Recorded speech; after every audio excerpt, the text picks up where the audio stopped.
beaut, on the other hand, this little beaut is, as I said, £300. We're going to unbox it, talk about the specs, quick camera test, benchmarks, etc. So let's crack on. Right, so... I just stabbed myself. There's a tiny little prick, as you can see there. That sounded really rude. I apologise for that. Right, so before we actually get inside the box, let's take a look at some of the core specs on the back and one of the reasons why, again, it's been so popular. Straight away, as you can see, we have the Snapdragon 845 SoC, a liquid cooling system, therefore great for gaming, for example, dual rear camera, and the one on the end there, as you can see, 4000 mAh battery capacity. The exact same chipset as the Samsung Note 9, and of course the same battery size as the Note 9 as well. So these are two core reasons straight away why this has been so popular. So let's do the honors.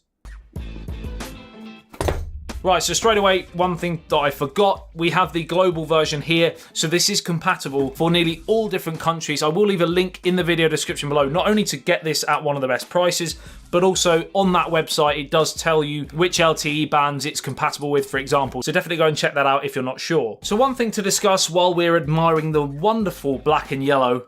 Yeah, you know what it is. Black and yellow, black and yellow, black and yellow, black and yellow. No? To be fair, packaging, colouring, spot on. Love the black and yellow. You know what it is. Black and yellow, black and yellow, black and yellow, black and yellow. I'm so sorry. Yeah, so while we're looking at the packaging, let's talk about the name. Pocophone by Xiaomi. Now, Xiaomi is the kind of parent company of a split-off company which have, of course, produced this Pocophone F1. Similar to what Huawei did with Honor, and that's been really successful for Huawei, and that has actually helped Huawei be one of the biggest selling brands of 2018. And I think Xiaomi are looking to do a similar thing with Pocophone. Flagship specs at a cheaper price by making a few sacrifices, which we'll get to. Right, so let's delve into the box. So inside here, of course, the phone is there. We also have a case and a manual in here, and the case is, so it's kind of like a translucent black silicone case. It's not going to give you great protection, but one of the good things about the Pocophone F1 in terms of protection is the build quality. Now, I mentioned in previous videos on this phone that it has a plastic back, which I'm not a massive fan of because it doesn't feel quite as premium, but on the flip side, it is much more rugged, much more durable, and if you're the sort of person that puts plastic cases on their phones anyway, you won't really notice much of a difference because it does actually feel fairly nice in the hand, actually nicer than I was expecting. You do of course have the metal frame around the outside as well, which kind of makes it, like I said, feel a little bit more premium. Such a nice sound, it really is, it gets me every time. Right, so I'm just going to power this on and then we're going to look at some of the other stuff that's in the box. Right, so also in the box we have Type-C charge, so you're going to get fast charging with it, and a plug, and your SIM ejector tool as well. So not a massive amount, but all the core necessities that you need with a phone. Now straight away you can see here it has MIUI 9, which is Xiaomi's skin that goes over the top of Android 8.1 on this case. There is a slight skin difference though with the Pocophone F1, and it does feel a lot more like stock Android than the usual experience you would get with a Xiaomi MIUI phone. So I'm just going to pop some of my details in and then we're going to discuss design, test the sound, the camera, benchmarks, and then just give you my overall first impressions. Also, a lot of you guys have been asking me in recent videos and photos on Instagram what smartwatch I've actually got on at this moment in time. Now, I've been wearing this recently, and the great thing about this watch right here is it costs just £15, which is insane. It's good if you like sports watches, for example, and it is actually a smart watch. So as you can see here, we've got Bluetooth connectivity. We can also get notifications from our phone straight to our smartwatch, and it has this proper dial as well. So it looks very much like a normal watch, but it's also smart as well. It's also water resistant. So if you're in the market for a very cheap device, a very cheap smartwatch, and you like the sort of sports look, then look no further, £15, link below. So yeah, as you can see here, we can choose between Poco, Default, or Limitless as well. They are the three themes, and as you can see, if we go with Poco, it does feel a bit more like stock Android. It's got an app drawer, for example, whereas with MIUI, you don't have that. So let's talk design firstly. Yes, we have the notch. Yes, we have a slightly larger chin than you might hope for. It's a very kind of been-done design from the front in 2018. So, Google search bar at the top, app drawer there.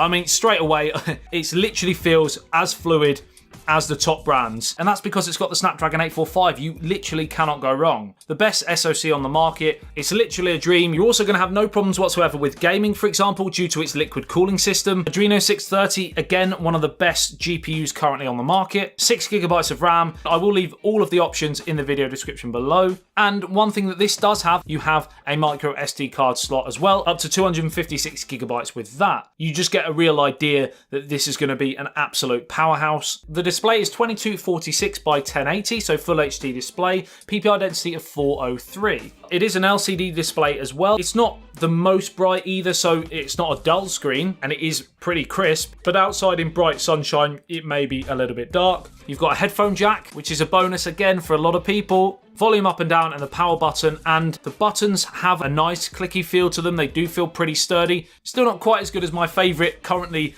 in the smartphone world, the Xiaomi Mi A2. Not quite sure what they did to those buttons, but I absolutely love them. Speakers on the bottom. I'm gonna do a quick sound test for you. So I'm gonna play one of my music video. I don't do music videos. I wish I did. Drop a like on the video if you want to see me do a music video. Definitely don't. So, quick sound test. Hi guys, it's SBIT. Welcome back to. I'll turn it right up and I'll hold it up to the microphone. Of the great. And of course, by that, as you've seen from the title, we have a smartphone from Nokia. And I'm very excited to see. Let's get straight to it. First off, yeah, so that's potentially one of the drawbacks, is the sound quality. The speaker isn't the best. And that's even though this phone is advertised as having stereo speakers. No, it's not terrible. It'll still do an okay job, but definitely don't buy this phone if you're mad into your audio quality from your speakers on your smartphone. Now let's test the camera, because this is another area where a lot of people will say, well, the camera's going to be trash because it's 300 quid. And I think we're going to be pleasantly surprised. And to be honest, I am mightily impressed with the level of the camera when I know the specs and I know the price. Again, sorry to keep harping on, but so far this is really living up to expectation. We do have a dual rear camera, like I mentioned, 12 megapixel and a 5 megapixel. The 12 megapixel sensor is f1.9 aperture and the 5 megapixel is f2.0 aperture. So in terms of low light, I'm guessing it's not going to be as good as some of the top flagship phones, but I will be definitely testing that. If you follow me on Twitter and Instagram, especially Instagram, I will be taking lots of photos using the Pocophone F1. I'll be taking some at night as well, so you can get an idea of just how it performs. Video recording is 2160 up to 30 frames a second, which is very impressive. Not quite the 60 frames a second that we see on, again, some of the top premium brands, but still a very good effort. Very impressive. Let's test out the front-facing selfie camera. Might as well. And we also have portrait as well.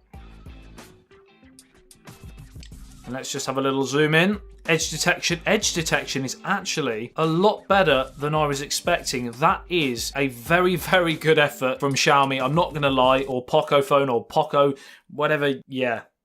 That rivals, if not beats, some of the top premium brands. And front-facing video can be filmed at 1080p up to 30 frames a second. Not 4K, but again, there really aren't many, if any, smartphones that have a front-facing camera that captures 4K. While we're here, let's test the fingerprint sensor. And knowing Xiaomi like I do, it's going to be, well, as you've seen, very, very impressive. Xiaomi, Huawei and OnePlus probably are the quickest on the market currently right now, and this is right up there with their flagship devices in terms of the speed and the accuracy of the fingerprint sensor. It's a little bit small. I would personally prefer it slightly larger and perhaps slightly further down, just to separate it from the camera lens so that you don't get smudges, for example. But again, still does a very, very good job.